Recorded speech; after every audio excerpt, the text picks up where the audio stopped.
Someone else is waiting. I walk away from some meetings going SW to myself.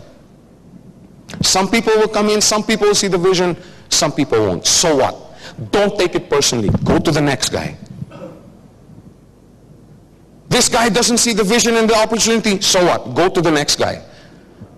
But let me tell you one thing. Just the fact that you're going around getting a bunch of no's, okay? Believe me, once you start succeeding in the business, all these people that used to say no, when they see you taking your family out more often, right? When they see you coming home earlier to your children and to be with your wives and your husbands, when they see you driving a new car, they're going to say, wait a minute, what's this guy up to? Oh yeah, remember the business I was talking to you about? In other words, what I'm trying to say is don't be afraid of no's. Don't be afraid of people telling you no. Because as you succeed, okay, as you succeed, more and more people are going to look and say, hey, it really does work. Another principle that's not here is money is relative. The more money you have, the more relatives you have. No, I was just kidding. What I'm trying to say is, but you know, I mean, let's face it. There's different sets of rules for people, right? You have some wacko out in the street, you know, who's crazed and everything, and you know, he eats 10 million hot dogs a day with peanut butter on them. The guy or beggar say, look at that crazy old fellow, right? But if the guy lived in IOI, which is a very nice a posh place here in Malaysia, no, he's not crazy, he's eccentric. Right? You know how everything changes, but that's the way it is. Once you start to succeed, people take notice. People take notice. They say, hey, what is this? What is this guy doing? What is he doing that I'm not? That's what I'm saying. The more no's you get, the more people are going to be watching you. How many have people watching them right now? How many? If you can't raise your hand, that means you haven't talked to enough people. Really.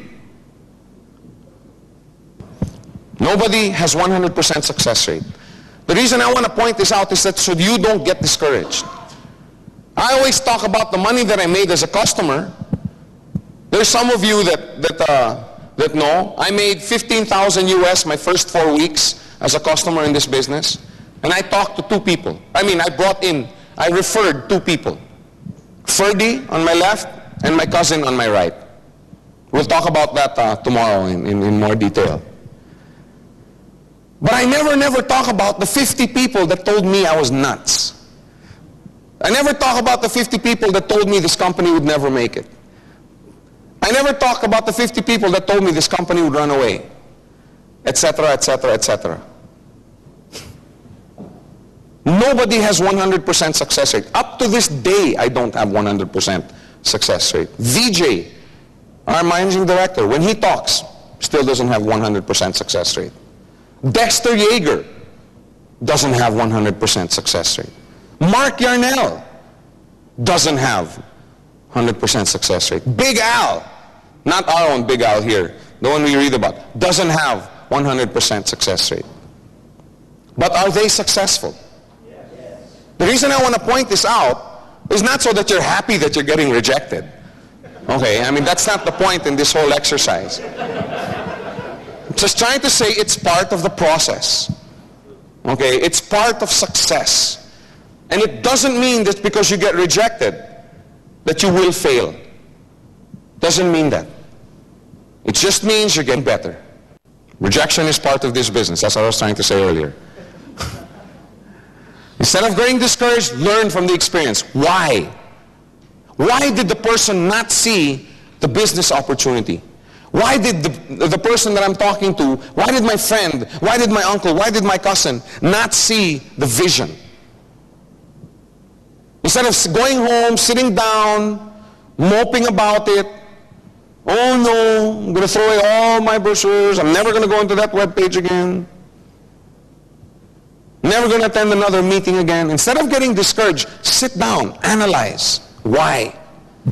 What didn't I do right? Don't focus on your rejection. Focus on why. What can I do next time so that I won't be rejected? The biggest reason, however, for me why doubt, okay, is such a killer is the word influence. This is an influence business, okay?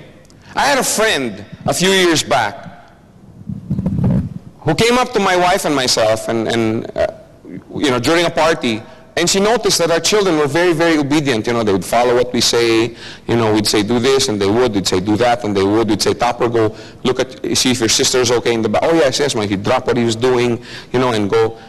And a friend came up to me and said, Joe, you're so lucky. I said, why? Because you still have influence over your children. I said, what do you mean? Because my children, I don't have any influence over them anymore. They're, no matter what I say, I don't have any influence. I said, you're wrong. I said, you and your wife have influence over your children, whether you're aware of it or not. You're just not looking. I mean, let me think about it. If you're a parent, how many parents do we have here? Okay. Isn't it great? Isn't being a parent one of the nicest things on this earth? Anyway, can you imagine you're a father and you go home and I don't know, you go out and buy 100 cases of beer a day and sit in front of the TV and drink 10 cases of beer every day. What are you telling your child? What are you telling your son? When you grow old, when you become a man, this is how you should act. Hey ladies, stop laughing. I got something for you guys too.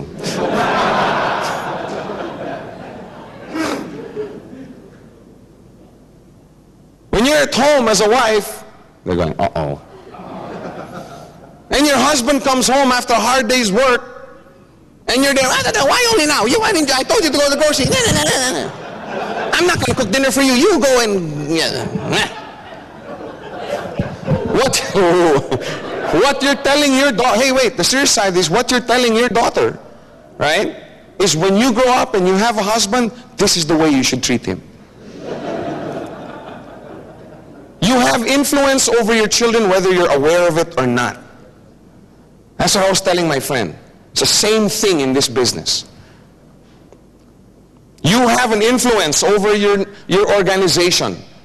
Whether you want to admit it or not, whether you even care to think about it. If your organization looked like this, you'll always be the standard bearer of that network. Of course, if you build properly, it's not going to end there. But you will always be the apex of that network. You will always be the standard bearer. You'll always be the one that people look to. They're not going to look at your leaders. They're going to look at you. Haron's the one who, referred me to this business. How's he doing? What's he doing? What's his frame of mind? When you doubt, your influence filters down.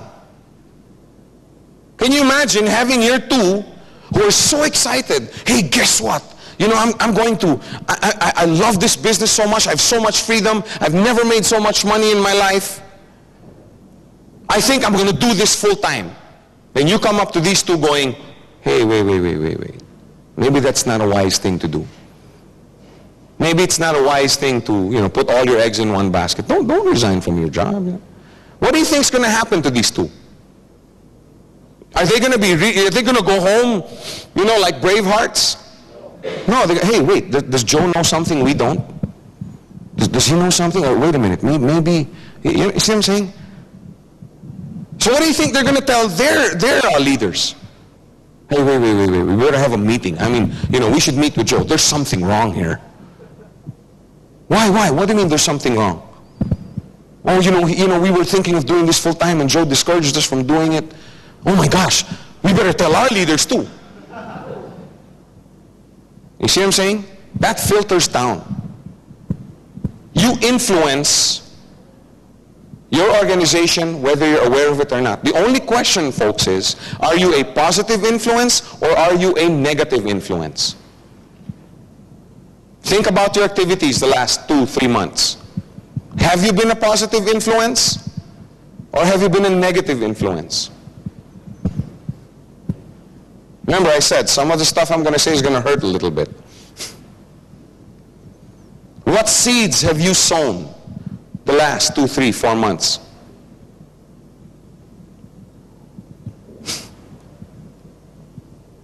For the ones who sowed negative seeds,